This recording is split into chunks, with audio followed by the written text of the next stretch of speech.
Сегодня все зажигают, не только Василий. Депутаты жгут, по трое выходят, на троих соображают. Доктор стихи рассказывает, тоже приятно. Ну что я могу сказать? Василий зажигает, а Ускулом процветает. И так должно быть всегда. Друзья мои, хочу просто отметить, что это все-таки уже республиканский уровень. И надо переходить к тому, чтобы Василий становился визитной карточкой очень яркого, очень самобытного, но очень современного искусства народа Коми. Я предлагаю вам для обсуждения, пока не утверждаю, но предлагаю, все-таки делиться каждый год этим большим праздником со всей республикой. И тот коллектив, который завоюет здесь гран-при, должен в следующем году принимать Василей на своей территории. Я думаю, это будет справедливо и правильно.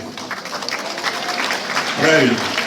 Я понимаю, ускуловцы, они такие прижимистые ребята, они свое не отдают, но мы живем на большой, красивой и очень дружной земле Коми.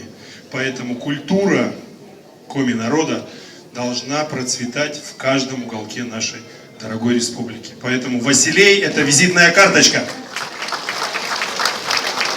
Еще раз говорю, я не утверждаю, я предлагаю подумать над этой инициативой. А дальше уже со своей стороны мы, конечно, постараемся сделать так, чтобы Василей с каждым годом приобретал все больше и больше друзей. И, может быть, даже перейдем к тому, что он будет не только республиканский, может быть, станет всероссийским.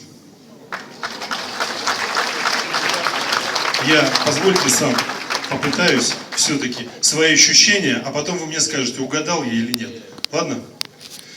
Дорогие друзья, я на самом деле был поражен искренне словами песни, музыкой, интонацией, прочтением.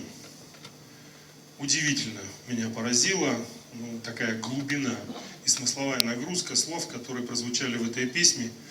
И я хочу от себя лично сказать, что если бы мне было дано право все-таки решать, кому присудить, никого не хочу обидеть, с точки зрения смысловой нагрузки, отношения и любви, я бы, конечно, отдал бы гран-при песни «Шоломби».